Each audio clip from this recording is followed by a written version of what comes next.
Hello friends, welcome to our channel crypto with Vishal. आज के video में गाइस बिटकॉइन के बारे में बात करेंगे और क्यों ये जो थंबनेल पे मैंने लिखा है कि बिटकॉइन में कुछ बड़ा यहाँ पे होने के जो चांसेस हैं मुझे लग रहे हैं, वो क्या है, उसके पीछे का रीज़न वो मैं आपको एक्सप्लेन करूंगा। इसके अलावा कुछ न्यूज़ अपडेट्स हैं जो हम लोग यहाँ पे देखेंगे, इंडिया की तरफ से भी कुछ अपडेट है वो देखेंगे। आज के वीडियो में गाइस गिव अवे नहीं रहेगा क्योंकि जो हमने लास्ट गिव अवे करे हैं उसमें से कुछ ऐसा हो रहा है कि दो लोग क्लेम कर रहे हैं एक साथ ईमेल्स के ऊपर। तो पहले मुझे था एक बार सब सॉर्ट करूं, उसके बाद हम लोग जो है गिव अवे का काम करेंगे और कल के वीडियो का जो गिव अवे का विनर था वो भी हम लोग कल के वीडियो में बात करेंगे उसके बारे में भी। तो गाइस सबसे पहले हम लोग बात करते हैं फियर एंड ग्रीड इंडेक्स की। तो हम लोग हैं 10 में आ गए हुए हैं नीचे और बात करने की जरूरत है नहीं कि फेयर में, एक्सट्रीम फेयर में एक इमेज मैंने शेयर की थी थोड़ी देर पहले ही टेलीग्राम पे। ये मैं भी क्या है, क्यों शेयर की थी, इसको मैं भी आपको एक्सप्लेन करूंगा। मार्केट के बारे में गाइस अगर बात करते हैं तो 1.81% का मार्केट फिलहाल अप है। ऑल्ट कॉइन्स के बारे में अगर आप बात करेंगे तो जितने ऑल्ट कॉइन्स है सब ग्रीन कलर में दिख रहे हैं। आईसीपी ने यहाँ पे एक अच्छी रैली पकड़ी और आईसीपी एक ऐसा कॉइन है गाइस जब भी पंप करता है मुझे बहुत अच्छा लगता है।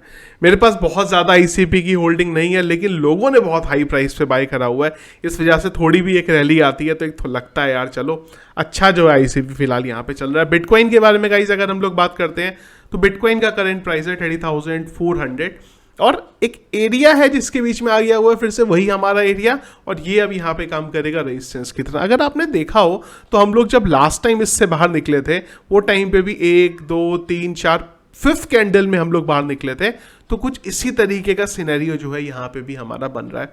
तो एक थोड़ा मोमेंटम और हम लोग इससे निकल सकते हैं जिस तरीके से ये हमारा एक वॉल्यूम आया था। अगर वॉल्यूम नहीं आएगा यहाँ पे फिर से हमें रेजिस्टेंस मिलेगा और हम लोग जो है यहाँ पे नीचे की तरफ आ जाएंगे। एक इंपॉर्टेंट चीज़ जो है गाइस कल हुई है और मैंने टेलीग्राम पे आपको शेयर भी करी है। दो चीज़ें हैं यहाँ पे। पहला तो गाइस ये था कि कल जब मैंने आपको इन्फ्लो का डेटा शेयर किया था और 20,945 बीटीसी इन्फ्लोस के जो थे वो मार्केट के अंदर आए थे। इन्फ्लो बीटीसी का मतलब नॉर्मली ये रहता है कि इतने बीटीसी मार्केट में बिकने के लिए आए हैं, नॉर्मल ये इस डेटा का मतलब होता है। तो इतना डेटा अगर मार्केट में आया है तो थोड़ा पैनिक का माहौल जो था बनना चाहिए था, पर कुछ हुआ नहीं ऐसा।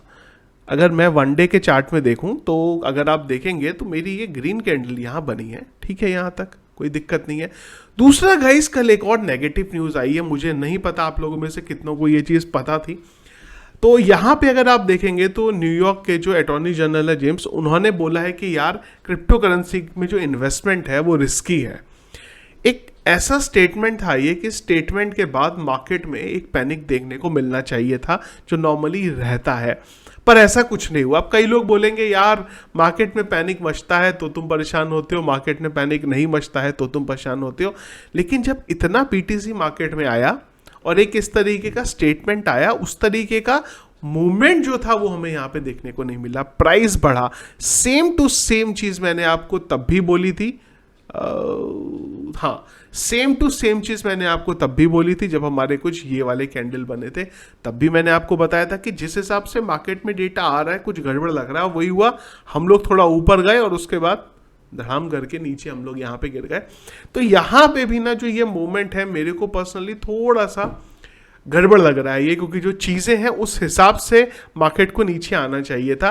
देखिए, अगर कुछ इशू है तो नीचे आना चाहिए और अगर कुछ अच्छा है तो ऊपर जाना चाहिए। जब ये दोनों चीज़ें नहीं होती ना तो इसका मतलब होता है कहीं ना कहीं इसको मैन्युपुलेट किया जा रहा है। अब ये वेल्स मैन्युपुलेट कर रहे हैं या दिखाने के लिए मैन्युपुलेट हो रहा है वो पता नहीं। तो यहाँ पे ना क्योंकि वीकेंड आज फ्राइडे आ गया, वीकेंड अपना आ गया यहाँ पे 2 दिन का, तो ये 2 दिन में ना थोड़ा सा मूवमेंट पे हमें थोड़ा नज़र रखनी होगी बिटकॉइन के किस तरीके से चलती है, क्योंकि यहाँ से रिजेक्शन मिलना है और जो चीज़ें दिख रही हैं। अगर आज की बात करूं तो फिलहाल अभी तक कुछ इन्फ्लोस का डेटा हमारे पास अवेलेबल नहीं है क्योंकि आया नहीं है, पर ये सारी की सारी जो चीज़ें हैं थोड़ा सा ना, जैसे मैंने लास्ट टाइम बोला था, संदेह जो है ना वो उत्पन्न करती हैं दिमाग में कि यार ये थोड़ा सा फिशी जो है एटमॉस्फेयर यहाँ पे लग रहा है। वो फिशी ऊपर के लिए नीचे के लिए वो थोड़ा बता पाना मुश्किल है। माहौल तो नीचे के लिए है, पर अगर यहाँ से कुछ हमें ये रेजिस्टेंस टूटता है, चार्ट वाइज अगर मैं बात करूँ ये रेजिस्टेंस टूटता है तो हम लोग फिर से ऊपर निकल सकते हैं और एक वॉल्यूम मिले तो ऊपर की तरफ जा सकते हैं। तो कुल मिला के थोड़ा सा ये सारी चीज़ों को एक बार देख के अगर आप ट्रेड अपनी लें तो आप लीजिएगा। बस खाली ये मुझे यहाँ पे बताना था और यही मुझे था कि ये कुछ बड़ा यहाँ पे ना होने के आसार लग रहे हैं, क्योंकि जब सिनेरियो के अकॉर्डिंग जैसा मार्केट को चलना चाहिए वो नहीं चलता है ना, तो कुछ बड़ा होता है। वो बड़ा ऊपर की तरफ, वो नीचे की तरफ, वो अलग है, पर एक मूवमेंट जो है यहाँ पे देखने को जरूर मिलता है। तो ऐसा लग रहा है मुझे, उम्मीद है कि यहाँ पे जो है बन रही है। तो बिटकॉइन के बारे में तो गाइस फिलहाल हमारे पास यही अपडेट है। इसके अलावा तीन अच्छी चीज़ें इनफैक्ट बताऊंगा, तीसरी चीज़ बाद में बताऊंगा।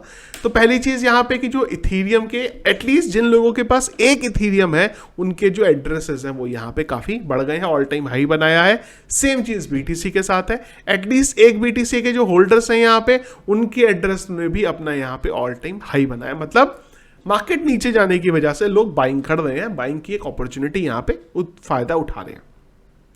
अब अगली चीज है इंडिया की तरफ से, तो यहाँ पे जो हमारे आरबीआई की तरफ से हमेशा नेगेटिव न्यूज आती है, कहीं पॉजिटिव न्यूज नहीं आती। तो आरबीआई के जो डिप्टी गवर्नर है उनका बोलना है कि भाई जो सीबीडीसी के बारे में बात हो रही है इंडिया में, तो उस जो वो आएगा ना तो वो क्रिप्टो को किल कर देगा। बिल्कुल पता नहीं किल कैसे करेगा, क्रिप्टो को ऑल वर्ल्ड वाइड किल करने वाला है कि इंडिया में किल करने वाला है ये नहीं पता यहाँ पे, पर इनका मानना है, बोलना है किल कर देगा। कई चीज़ें इनकी की बहुत ज़्यादा रिस्की इन्वेस्टमेंट है क्रिप्टो के अंदर, और स्टेबल कॉइन वाला जो इशू हुआ है वो तो आई है कहानी यहाँ पे।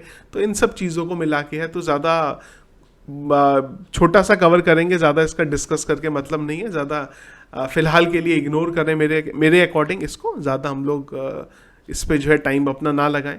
आरबीआई की तरफ से हमेशा नेगेटिव न्यूज़ आई है, कभी भी पॉजिटिव न्यूज़ नहीं आई है। अगर हम 2018 से लेके आज की बात करें तो हमेशा ही इसी तरीके की न्यूज़ आई है, इसको इग्नोर कर सकते हैं।